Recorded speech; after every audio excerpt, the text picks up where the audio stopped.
오늘 연방교통부가 뉴욕시 맨해튼에서 시행되고 있는 교통 혼잡세 시행을 폐지할 것이라고 공식 서한을 보냈습니다. 도널드 트럼프 대통령은 관세부가 행정명령에 서명한 뒤 자동차 관세율을 25%에 근접할 것이라고 밝혔습니다.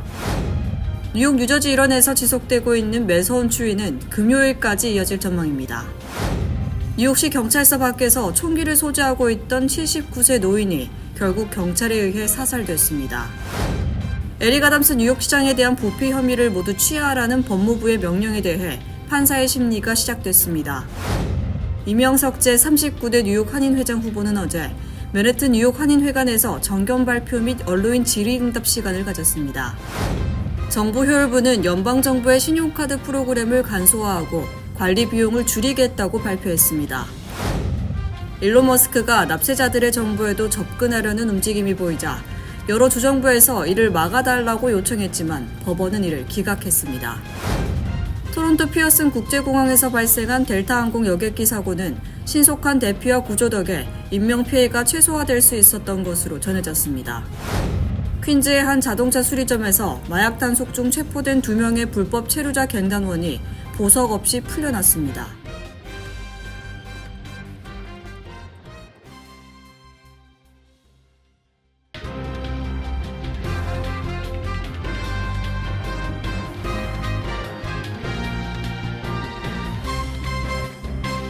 안녕하십니까. KBTV 뉴스9 이창원입니다. 오늘 연방교통부가 뉴욕시 맨해튼에서 시행하고 있는 교통혼잡세 시행을 폐지할 것이라고 공식 서한을 보냈습니다. 이에 대해 캐티 호고 뉴욕 주지사는 미국은 법에 의해 움직이는 나라라며 강경 대응을 예고했고 MTA 역시 법적 대응을 준비하고 있습니다. 기러민 기자입니다. 연방교통부는 오늘 캐시 호콜 뉴욕 주지사에게 공식 서한을 통해 미 전역 최초로 진행하고 있는 뉴욕시 맨해튼 교통혼잡세 시행에 대한 승인을 철회한다고 통보했습니다. 도널드 트럼프 대통령은 대선 캠페인 당시에도 취임 이후 미 최초의 교통혼잡세 프로그램을 폐지할 것이라고 약속한 바 있습니다. 연방교통부의 서한에 대해 호콜 주지사는 법정에서 보자고 간략하게 회신한 것으로 전해집니다. 호콜 주지사는 이어 미국과 뉴욕은 법에 의해 운영된다며 미국은 왕이 다스리는 나라가 아니라고 꼬집었습니다. 1월 초부터 시행된 교통혼잡세 프로그램은 맨해튼 60스트리트 남단으로 진입하는 차량에 대해 교통체증 및 환경오염을 유발한다는 이유로 평일 낮 기준 승용차 $9의 요금을 부과하는 프로그램입니다. MTA는 해당 자금을 통해 대중교통 시스템을 개선한다는 입장으로 교통혼잡세 시행 이후 차량 통행량 감소 및 교통사고 감소로 이어졌다고 밝혔습니다. 션 더피 교통부 장관이 직접 발송한 이번 공식 서한으로 인해 교통혼잡세 프로그램은 시행 한 달 반 만에 철회될 위기에 놓였습니다. 이에 대해 MTA는 법적으로 대응할 것이라고 밝혔습니다. KBTV 뉴스 길레민입니다. 도널드 트럼프 대통령은 관세 부과 행정명령에 서명한 뒤 자동차 관세율은 25%에 근접할 것이라고 밝혔습니다. 또 반도체와 의약품에 대해서는 25%나 그 이상이 될 것이라고 전했습니다. 이 같은 관세 부과 방침은 4월 2일에 발표될 예정입니다. 전상 기자가 전해드립니다. 트럼프 대통령은 기자회견에서 자동차 관세는 25% 정도, 반도체와 의약품 관세는 25%나 그 이상이 될 것이라고 밝히면서 관세는 1년에 걸쳐 훨씬 더 인상될 것이라고 밝혔습니다. 그러면서 기업들에게 시간을 주고 싶다며 그들이 미국으로 와 공장을 세우면 관세가 없다고 덧붙였습니다. 이는 관세를 4월 2일이나 발표 시점 이후 곧바로 부과하기보다는 관세 발효까지 일정 시간을 둬 기업들이 생산 거점을 미국으로 옮길 수 있는 시간을 어느 정도 허용하겠다는 의미로 풀이됩니다. 또 단계별로 관세를 올려 기업들에 대한 압박 강도를 점차 높여가겠다는 의도를 시사한 것으로 보입니다. 트럼프 대통령은 반도체와 자동차 등과 관련된 기업들이 앞으로 수주 내로 미국 투자와 관련된 발표를 하게 될 것이라고 밝혔지만 대상 기업을 구체적으로 언급하지는 않았습니다. 그는 유럽연합 EU 상호 관세를 피하기 위해 할 수 있는 게 무엇이 있냐는 질문에 EU는 이미 자동차 관세를 우리와 같은 수준으로 낮췄다며 우리는 이미 엄청난 돈을 절약했다고 말했습니다. 그러면서 EU는 우리에게 매우 불공정했다며 우리는 EU와 교역에서 $3,500의 적자를 보고 있고 그들은 우리 자동차와 농산물을 수입하지 않는다고 밝혔습니다. 트럼프 대통령은 미국의 제재 대상인 베네수엘라가 쉐브론 같은 석유 회사를 통해 석유 제품을 계속 수출하는 것을 허용하겠냐는 질문에 어쩌면 허용하지 않을 수도 있다며 우리는 지금 그것을 검토하고 있다고 답했습니다. KBTV 뉴스 전상입니다.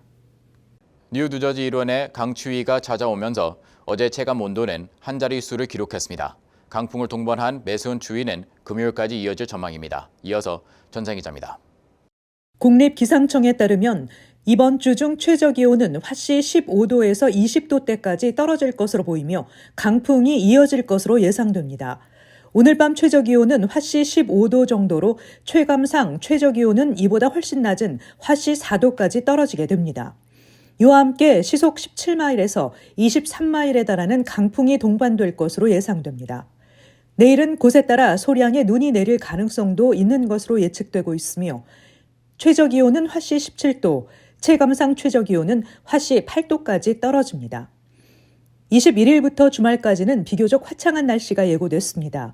21일 낮 최고기온은 화씨 36도, 22일 낮 최고기온은 화씨 40도를 기록할 것으로 보입니다. 강추위가 계속되자 캐시 호컬 뉴욕 주지사는 주민들에게 지속적으로 날씨 예보를 모니터링하고 강풍에 대비할 것을 권고했습니다.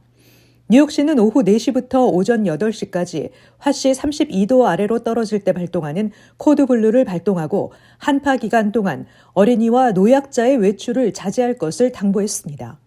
KBTV 뉴스 전상입니다. 뉴욕시 퀸스 플러싱 111 경찰서 밖에서 총기를 소지하고 있던 79세 노인이 결국 경찰에 의해 사살됐습니다. 사망한 70대 남성은 뉴욕 라완드에서 실종 신고가 접수된 인물이었습니다. 주윤우 기자가 전해드립니다. 어젯밤 저녁 6시 40분경 퀸즈 베이사이드에 위치한 112 경찰서 앞에서 70대 남성이 총기로 무장한 채 나타났습니다. 경찰에 따르면 79세 남성은 롱아일랜드 나소 카운티에서 실종 신고된 인물이었으며 차량에 대한 수사 경보가 발령된 상태였다고 전해졌습니다. 남성은 경찰서 앞에 차량을 세운 후 총기를 내려놓으라는 경찰의 명령을 거부하며 경찰관을 향해 총을 겨눴습니다. 경찰은 지원을 요청했으며 남성이 경찰의 명령을 무시한 채 총을 겨누자 4명의 경관이 총을 발사했습니다. 다발의 총상을 입은 남성은 병원으로 이송됐지만 사망했습니다. 현장에서 389경 코브라 권총이 발견됐으며 남성은 롱아일랜드 그레이트 넥에 거주 중이었습니다. 동기는 아직 파악되지 않았고 이번 사건으로 부상자는 없습니다. 한편 어제 오전 맨해튼 로어이스트 사이드에서 경찰이 불법 총기 소지 관련 수색 영장을 집행하는 과정에서 용의자가 4시간 동안 경찰과 대치하며 총격전을 벌였으며 이 과정에서 NIPD 경관 1명이 총상을 입는 사건이 발생한 바 있습니다. KBTV 뉴스 주현우입니다. 에릭 애덤 뉴욕시장에 대한 부패 혐의를 모두 취하하라는 법무부의 명령에 대해 판세 심리가 시작됐습니다. 애덤 시장 측 변호인과 법무부 측은 어제 저녁 애덤 시장의 부패 혐의를 영구적으로 기각하는 방안을 논의한 것으로 전해집니다. 기러미 기자입니다. 연방 법무부 소속 변호사들과 에릭 애덤스 뉴욕시장 및 그의 변호인은 오늘 연방 판사의 신문을 받을 것으로 전해집니다. 판사는 4월에 열릴 애덤스 시장의 부패 혐의 재판을 몇 주 앞두고 애덤스의 부패 혐의를 기각하라는 요청을 법무부로부터 받았지만 내부 소식통에 따르면 부패 혐의를 기각하지 않을 가능성이 큰 것으로 전해집니다. 맨해튼 연방지방법원의 데일 호 판사는 지난 금요일 법무부로부터 애덤스 부패 혐의 관련 기소 취하 명령을 받고 오늘 오후 심리를 진행했습니다. 법무부가 뉴욕시장에 대한 부패 혐의 기소 취하를 명령하자 법무부 검사 7명과 뉴욕 부시장 4명은 연달아 사표를 던졌습니다. 검찰은 수년에 걸쳐 적법하게 조사를 진행했으며 충분한 증거를 수집해 기소했다는 입장이지만 법무부는 애덤스의 기소에 대해 취하를 명령했습니다. 에릭 애덤스 뉴욕시장은 트럼프 대통령 취임식 참석을 위해 새벽 3시에 백악관으로 향하는 열정을 보였습니다. 트럼프 당선 직후 말하라고 자택을 찾아가기도 했으며 지난주에는 트럼프 행정부의 불법 체류자 추방 정책에 적극 협조하겠다고 약속했습니다. 이에 뉴욕시 행정부 부시장들이 잇따라 사표를 제출하자 캐시 호컬 뉴욕 주지사는 애덤스를 시장직에서 해임할지 여부를 검토 중입니다. 이에 검사 및 연방 공무원들은 트럼프와 애덤스가 결탁한 것이라며 애덤스의 혐의를 취하해주는 조건으로 트럼프 행정부 이민 정책에 무조건 협조하라는 거래가 이뤄진 것 아니냐는 의심의 목소리가 높은 상황입니다. 호컬 주지사는 뉴욕주 역사상 선출된 시장을 해임한 사례는 단 한 번도 없었다며, 하지만 뉴욕시 행정부의 운영과 유권자의 뜻을 거스르는 상황에 대해 신중하게 접근할 것이라고 밝혔습니다. KBTV 뉴스 길려민입니다. 제39대 뉴 한인회장 단독 후보로 나선 이명석 전 퀸스 한인회장은 어제 맨해튼 뉴 한인회관에서 정견 발표 및 언론인 질의응답 시간을 가졌습니다. 이 후보는 1세대에서 3세대까지 모든 세대를 아울러 화합하겠다고 포부를 밝혔습니다. 주은우 기자입니다. 어제 맨해튼 뉴욕 한인회관에서 진행된 정견 발표 및 언론인 질의응답에서 이 후보는 1세대, 2세대, 3세대 한인들의 화합과 불법 체류자 한인 지원, 시니어 문제 해결 등 크게 3가지 정책을 강조했습니다. 이 후보는 한인 사회는 여전히 1세들이 주축이 돼 이끌어가고 있다며 1세대부터 3세대까지 한인들을 자연스럽게 화합시킬 필요가 있다고 강조했습니다. 또 도널드 트럼프 행정부 취임 이후 시작된 불법 체류자 단속과 관련 한인단체들과 협력해서 한인 불법 체류자와 이로 인해 영향을 받고 있는 여러 한인 업체들을 지원할 수 있는 방안을 마련하겠다고 밝혔습니다. 시니어 문제에 대해선 메디케이드 지원 수혜 대상에 포함되지 않아 괴로워하는 한인 시니어들을 도울 수 있는 방안을 모색할 것이라고 말했습니다. 이 후보는 뉴욕 한인의 웹사이트를 통한 온라인 설문조사와 각종 한인단체 및 한인교회의 설문지 배포를 통해 한인사회에 가장 필요한 것이 무엇인지에 대한 의견을 수집할 계획이라고 덧붙였습니다. KBTV 뉴스 주연우입니다. 정부 효율부 도주는 연방정부의 신용카드 프로그램을 간소화하고 관리 비용을 줄이겠다고 발표했습니다. 지난해 400억 달러의 비용이 발생한 이 프로그램은 수십 년간 스캔들에 시달려 왔으며 도주는 개선 계획을 일주일 내에 발표할 예정입니다. 기러민 기자의 보도입니다. 미국 정부효율부는 화요일 지난해 세금 납부자에게 약 400억 달러를 비용으로 초래한 연방정부의 신용카드 프로그램을 간소화하겠다고 밝혔습니다. 현재 미국 정부는 약 460만 개의 활성 신용카드를 보유하고 있으며 이 카드는 약 9천만 건의 거래로 400억 달러의 지출을 발생시켰습니다. 미국 정부효율부는 이를 개선하고 관리 비용을 줄이기 위해 연방기관들과 협력하고 있으며 일주일 내에 개선 계획을 발표할 예정입니다. 1998년부터 관리된 이 신용카드 프로그램은 250개 이상의 연방기관과 미국 원주민 부족 정부 직원들에게 제공됩니다. 그러나 이 프로그램은 수십 년 동안 세금으로 지원되는 신용카드 사용과 관련된 여러 스캔들에 시달렸습니다. 최근 감사에서는 국방부가 신용카드로 50만 달러 규모의 비정상적인 거래를 했다는 사실이 드러났습니다. 또한 감사에서는 12%의 카드 거래가 지출 정책을 위반했을 가능성도 확인되었습니다. 정부효율부는 트럼프 대통령 하에서 1조 달러의 정부 지출을 절감할 목표를 가지고 있으며 현재까지 약 550억 달러를 절감했다고 주장하고 있습니다. KBTV 뉴스 길려민입니다. 도널드 트럼프 대통령의 최측근으로 부상한 일론 머스크가 납세자들의 정보에도 접근하려는 움직임을 보이자 여러 정부에서 이를 막아달라고 요청하고 나섰습니다. 하지만 법원은 요청을 기각하면서 긴급 명령을 내려야 할 이유를 충분히 입증하지 못했다고 설명했습니다. 주은우 기자가 전해드립니다. 정부 효율부 수장 일론 머스크가 연방 국세청에 축적된 개인별 납세 자료에까지 접근하려 하자 사법부가 무소불위 권력을 방어하기 위해 제동을 걸고 나섰습니다. 정부 효율부 수장이라는 명목으로 머스크가 민감한 개인정보까지 샅샅이 살펴볼 수 있게 된다면 이는 국민들에 의해 선출되지도 검증 절차를 밟지도 않은 개인이 지나친 정보 접근권을 갖게 된다는 우려에서 나온 겁니다. 정부 효율부는 최근 개인 납세 데이터에 접근하기 위해 소속 직원을 IRS에 보낸 것으로 전해졌습니다. 도찌는 특정 납세자 계좌 열람 권한을 요구한 것으로 알려졌습니다. 하지만 트럼프 대통령이 취임하자마자 바이든 지우기에 나서면서 표적 감사 또는 보복을 위한 개인정보 캐내기에 나설 가능성이 제기되면서 특정인을 악의적으로 표적 삼을 수 있다는 지적이 나오고 있습니다. 이 같은 머스크의 폭주에 사회보장청의 국장 대행이 지난 주말 사의를 표하기도 했습니다. 한편 법원은 머스크가 이끄는 정보효율부가 정부의 데이터베이스에 접근하는 것을 즉각 차단해달라는 요청에 대해 기각했습니다. 타냐 추특한 판사는 어제 12개 이상 주가 요청한 긴급 명령에 대해 긴급 금지 명령을 내릴 이유를 충분히 입증하지 못했다고 그 배경을 설명했습니다. KBTV 뉴스 주연우입니다. 토론토 피어슨 국제공항에서 발생한 델타 항공 여객기 사고는 당시 착륙 과정에서 미끄러지면서 기체 아래 부분에서 큰 불길이 치솟았고 곧이어 완전히 전복됐습니다. 이 비행기엔 승객과 승무원 80명이 타고 있었지만 전원이 모두 살아남았습니다. 신속한 대피와 구조 덕에 인명피해가 최소화될 수 있었던 것으로 전해졌습니다. 전생 기자가 전해드립니다. 여객기 사고가 잇따르고 있는 가운데 델타 항공 사고는 기적에 가깝다고 언론들이 전했습니다. 워싱턴 포스트는 이 같은 기적의 요인으로 승객 안전을 고려한 항공기 설계와 구조대와 승무원들의 빠르고 침착한 대응을 꼽았습니다. 영국 크랜필드대 항공부문 책임자 그레이엄 브레이스 웨스트는 여객기의 좌석이 바닥에서 분리되지 않도록 하고 안전벨트를 튼튼하게 제작한 것, 승객이 앞좌석에 부딪혔을 때 크게 다치지 않도록 표면을 부드럽게 만든 점 등이 이런 전복사고 시 위험을 줄였다고 말했습니다. 승객들은 거꾸로 뒤집힌 여객기의 윗부분에 매달려 있어 동체 착륙에 따른 충격이 적었습니다. 안전벨트는 생명벨트임을 다시 한번 입증한 데다 벨트의 견고성도 돋보였다는 것입니다.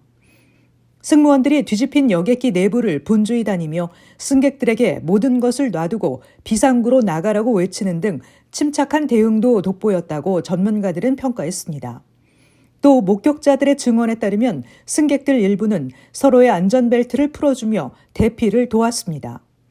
이와 함께 사고 현장에 신속하게 도착해 화재를 진압하고 구조를 펼친 공항의 비상 대응 요원들도 높은 평가를 받았습니다. 토론토 피어슨 국제공항의 사장 겸 CEO인 데보라 플린트도 응급 대응자들의 교과서적 대응이 인명 손실을 막는 데 도움이 됐다고 말했습니다. CNN은 조종사가 착륙 직전에 코를 들어 올려 날개가 더 많은 공기 저항을 받는 제트기의 플레어가 나타나지 않은 것도 대형 사고를 줄였다고 전했습니다. KBTV 뉴스 전상입니다.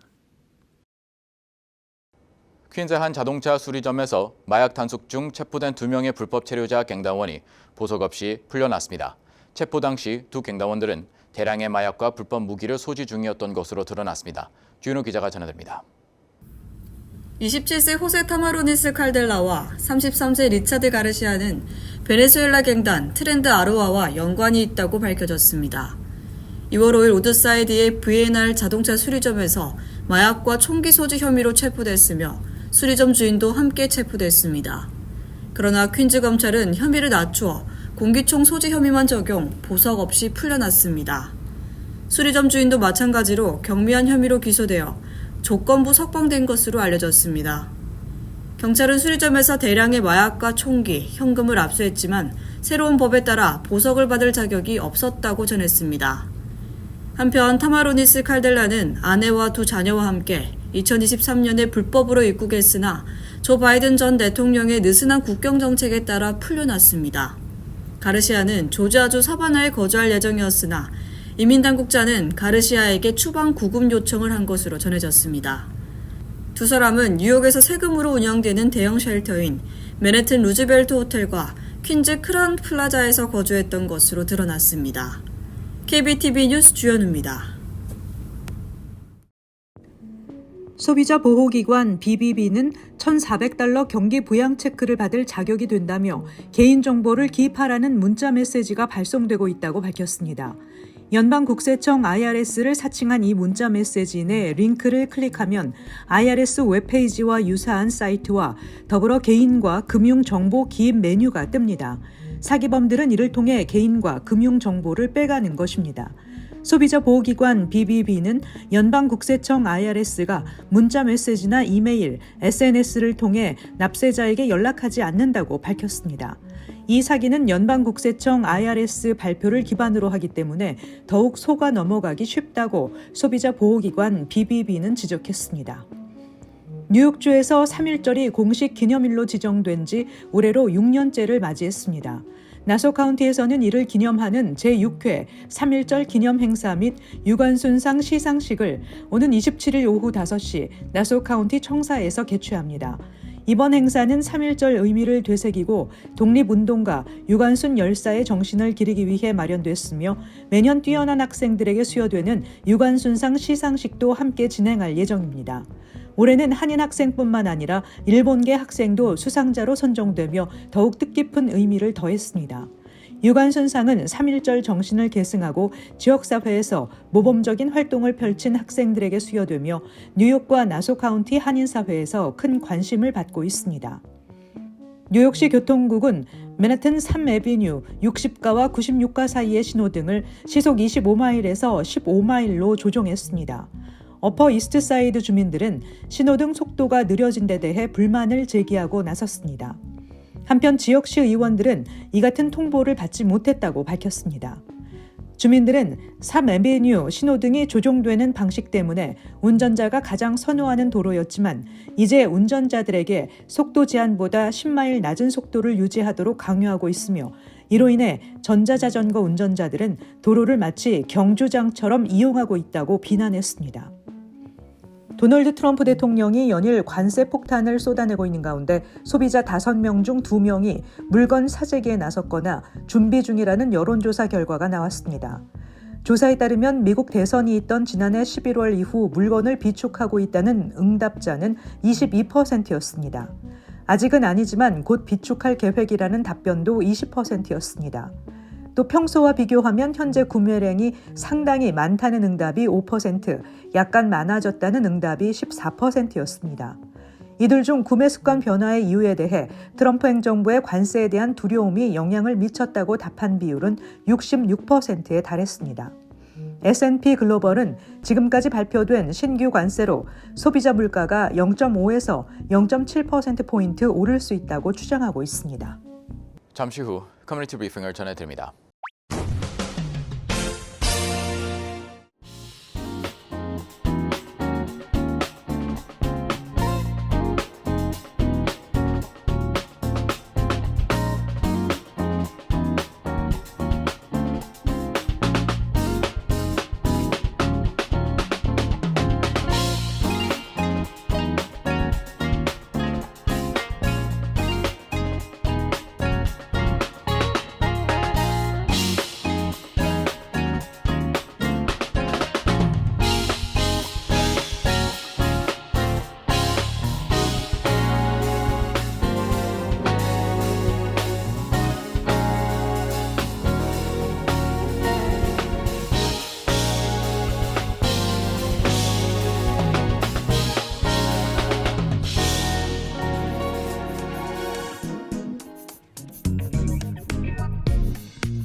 이어서 환율과 증시 전해드립니다.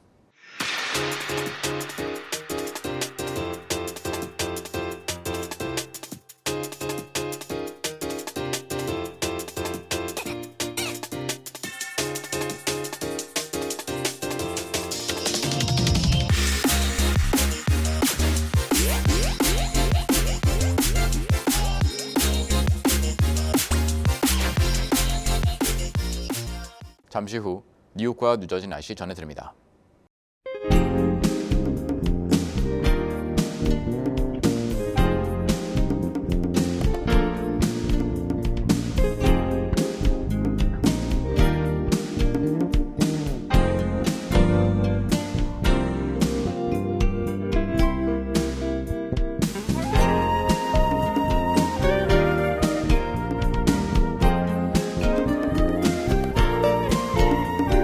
KBTV 뉴스9 마칩니다. 오늘도 시청해주셔서 감사합니다. 편안한 밤 보내시 바랍니다.